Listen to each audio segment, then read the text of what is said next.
ಉತ್ತರ ಪ್ರದೇಶದ ಪ್ರಯಾಗ್ರಾಜ್ನಲ್ಲಿ ಕೋಟಿ ಕೋಟಿ ಭಕ್ತರ ಸಮಾಗಮ, ಗಂಗೆ ಯಮುನೆ ಸರಸ್ವತಿ ತ್ರಿವೇಣಿ ಸಂಗಮ, ಅಯೋಧ್ಯೆಯ ರಾಮಮಂದಿರದಲ್ಲಿ ಪ್ರಾಣ ಪ್ರತಿಷ್ಠೆಯ ಬಳಿಕ ಮೊದಲ ಕುಂಭ. ಪುಷ್ಯ ಹುಣ್ಣಿಮೆಯ ಪವಿತ್ರ ದಿನ ಹೇಗಿದೆ ಪೂಜೆ ಪುನಸ್ಕಾರ ಬನ್ನಿ ನೋಡೋಣ.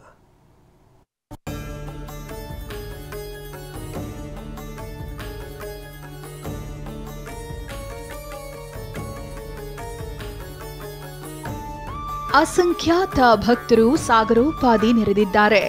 ನಾಗಸಾಧುಗಳು, ರಾಜಕಾರಣಿಗಳು, ಸೆಲೆಬ್ರಿಟಿಗಳು, ವಿದೇಶಿಗರು ಎಲ್ಲ ಇಲ್ಲೇ ನೆರೆದಿದ್ದಾರೆ. ಗಂಗಾ, ಯಮುನಾ, ಸರಸ್ವತಿ ಪುಣ್ಯ ನದಿಗಳ ಸಂಗಮದಲ್ಲಿ ಮಿಂದೇಳುತ್ತಿದ್ದಾರೆ.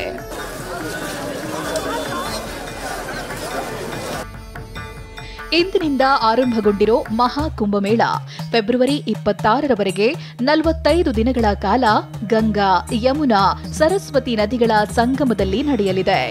ಮಹಾಕುಂಭದಲ್ಲಿ ಈ ಬಾರಿ 40 ಕೋಟಿಗೂ ಅಧಿಕ ಭಕ್ತರು ಸೇರುವ ನಿರೀಕ್ಷೆ ಇದ್ದು, ದೇಶದ ನಾನಾ ಭಾಗಗಳಿಂದ ಜನ ಪ್ರಯಾಗ್ರಾಜ್ನತ್ತ ದಾಪುಗಾಲು ಹಾಕುತ್ತಿದ್ದಾರೆ. ಉತ್ತರ ಪ್ರದೇಶದ ಪುಣ್ಯ ಭೂಮಿಗೆ ಕಾಲಿಟ್ಟ ಕನ್ನಡಿಗರೂ ಇದ್ದಾರೆ. ನಿಮ್ಮ ಮಗ ಹೇಳ್ತಾ ಇದ್ರು, ತ್ರಿವೇಣಿ ಸಂಗಮದಲ್ಲಿ ಅಮೃತ ಸ್ನಾನ ಮಾಡಬೇಕು, ಶಾಹಿ ಸ್ನಾನ ಮಾಡಬೇಕು. ಆ ಒಂದು ಪುಣ್ಯ ಸ್ಥಳಕ್ಕೆ ನಾವು ಬಂದು ತುಂಬ ಖುಷಿ ಆಗ್ತಿದೆ. ನಿಮ್ಮ ಹೆಸರು ಕೂಡ ತ್ರಿವೇಣಿ. ಇವಾಗ ತ್ರಿವೇಣಿ ಸಂಗಮದಲ್ಲಿ ಮಿಂದೆ ಹೇಳ್ತಾ ಇದ್ದೀರಾ, ಯಾವ ರೀತಿ ಇದೆ ಫೀಲ್? ಅಲ್ಲ, ತ್ರಿವೇಣಿ ಪಾವನ ಆಗಿಬಿಡ್ತು ಅಂತ ಹಾಗೆ ನನಗೆ ಅನಿಸ್ತಾ ಇದೆ. ನನ್ನ ಹೆಸರಿಗೆ ಈಗ ಒಂದು ಸಾರ್ಥಕತೆ ಬಂತು. ನನ್ನ ಹೆಸರಿನ ಮಹತ್ವ ನನಗೆ ಗೊತ್ತಿರಲಿಲ್ಲ. ಇವಾಗ ಇಲ್ಲಿಗೆ ಬಂದಿಂದ ನನಗೆ ಅನಿಸ್ತಾ ಇದೆ, ನಮ್ಮ ತಂದೆ ತಾಯಿ ಬಹಳ ಒಳ್ಳೆ ಹೆಸರಿಟ್ಟಿದ್ದಾರೆ ನನಗೆ ಅಂತ. ತುಂಬ ಖುಷಿ ಆಗ್ತಾ ಇದೆ ನನಗೆ. ಕನ್ನಡಿಗರ ಸಹಿತ ದೇಶದ ನಾನಾ ಭಾಗಗಳಿಂದ ಬರ್ತಿರೋ ಭಕ್ತರು ಸಮುದ್ರದ ಅಲೆಗಳ ಹಾಗೆ ಕಾಣಿಸುತ್ತಿದ್ದಾರೆ. ಅವರ ಓಡಾಟ, ಚಲನವಲನಗಳು ಅಲೆಗಳ ಬೋರ್ಗರೆತದಂತೆ ಕಂಗೊಳಿಸುತ್ತೆ. ಪೂಜೆ ಪುನಸ್ಕಾರಗಳು, ಪುಣ್ಯ ಸ್ನಾನದಿಂದ ಕಂಗೊಳಿಸುತ್ತಿರೋ ಪ್ರಯಾಗ್ರಾಜನ್ನ ಕಣ್ತುಂಬಿಕೊಳ್ಳೋಕೆ 7 ಜನ್ಮದ ಪುಣ್ಯ ಮಾಡಿರ್ಬೇಕು.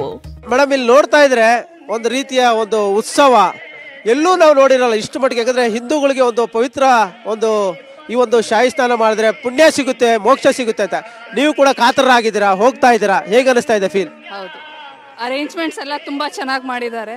ನೋಡ್ತಾ ಇದ್ದೀರಾ, ಜನಸಾಗರ ಆದ್ರೂ ಒಂಚೂರು ಏನು ತೊಂದರೆ ಆಗ್ದಂಗೆ ಎಲ್ಲಾರ್ಗು ಅರೇಂಜ್ಮೆಂಟ್ಸ್ ಮಾಡಿದ್ದಾರೆ. ಯೋಗಿಜಿಗೆ ಮತ್ತೆ ಮೋದಿಜಿಗೆ ಥ್ಯಾಂಕ್ ಯು. ಎಷ್ಟು ಜನ ಬಂದಿದ್ದೀರಾ ನೀವು? ಇಡೀ ಫ್ಯಾಮಿಲಿ ಬಂದಿದ್ದೀರಾ? ನಾವು 3 ಜನ ಬಂದಿದ್ದೀವಿ. ನಮ್ಮ ಜೊತೆ ನಮ್ಮ ಫ್ರೆಂಡ್ಸ್ ಅವರು 4 ಜನ ಬಂದಿದ್ದಾರೆ.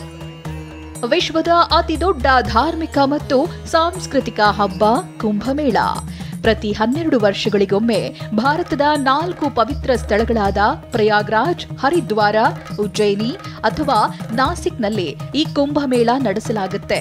ಈ ವರ್ಷ 144 ವರ್ಷಗಳ ತರುವಾಯದ ಐತಿಹಾಸಿಕ ಕುಂಭವಾದ ಹಿನ್ನೆಲೆ 3 ಪವಿತ್ರ ನದಿಗಳು ಜೋಡಣೆಯಾಗುವ ಉತ್ತರ ಪ್ರದೇಶದ ಪ್ರಯಾಗ್ರಾಜ್ನಲ್ಲಿ ನಡೆಯುತ್ತಿದೆ. ಭಕ್ತರು, ನಾಗಸಾಧುಗಳು ಗಂಗಾ, ಯಮುನಾ ಮತ್ತು ಪೌರಾಣಿಕ ಸರಸ್ವತಿ ನದಿಗಳ ತ್ರಿವೇಣಿ ಸಂಗಮದಲ್ಲಿ ಸ್ನಾನ ಮಾಡಲು ಕಾತರರಾಗಿದ್ದಾರೆ. ಪವಿತ್ರ ನದಿಯಲ್ಲಿ ಸ್ನಾನ ಮಾಡೋದ್ರಿಂದ ಪಾಪಗಳು ಕಳೆದು ಮೋಕ್ಷ ಸಿಗುತ್ತವೆ ಎಂಬ ನಂಬಿಕೆ ಇದೆ. ಹಾಗಾಗಿ ನಾಳೆ ಪೌಷ ಪೂರ್ಣಿಮಾ ಸ್ನಾನ ಮಾಡಲಿದ್ದಾರೆ. ಜನವರಿ 15 ಮಕರ ಸಂಕ್ರಾಂತಿ ಸ್ನಾನ ಮಾಡ್ತಾರೆ. ಮುಂದೆ ಜನವರಿ 29ಕ್ಕೆ ಮೌನಿ ಅಮಾವಾಸ್ಯ ಸ್ನಾನ ಮಾಡಲಿದ್ದಾರೆ. ಇನ್ನು ಫೆಬ್ರವರಿ 3ರಂದು ವಸಂತ ಪಂಚಮಿ ಸ್ನಾನವಾದರೆ ಫೆಬ್ರವರಿ 12ಕ್ಕೆ ಮಾಘ ಪೂರ್ಣಿಮಾ ಸ್ನಾನ ನಡೆಯುತ್ತೆ. ಹಾಗೆ ಫೆಬ್ರವರಿ 26ರಂದು ಮಹಾಶಿವರಾತ್ರಿ ಸ್ನಾನ ಮಾಡಬಹುದು ಎಂದು ನಂಬಲಾಗಿದೆ.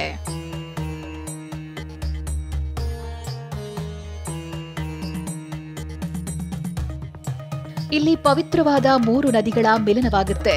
ಗಂಗಾ, ಯಮುನಾ ಮತ್ತು ಕಾಲ್ಪನಿಕ ಸರಸ್ವತಿ. ಸರಸ್ವತಿ ಇಲ್ಲಿ ಅದೃಶ್ಯ ನದಿ.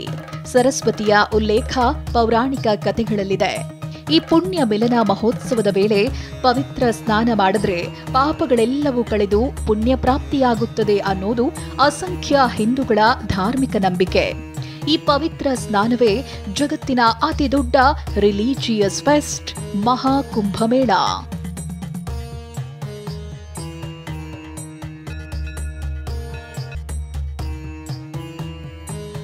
ನಿಜಕ್ಕೂ ನೋಡು, ಭಕ್ತರು ಎಷ್ಟು ಉತ್ಸಾಹದಿಂದ ಈ ಒಂದು ಮಹಾಕುಂಭಮೇಳದಲ್ಲಿ ಭಾಗವಹಿಸ್ತಾ ಇದ್ದಾರೆ ಅಂತ. ಕ್ಯಾಮರಾ ಪರ್ಸನ್ ವಿಷ್ಣುವರ್ಧನ್ ಜೊತೆ ಶಿವರಾಜ್ ಕುಮಾರ್, TV9 ಉತ್ತರ ಪ್ರದೇಶ್.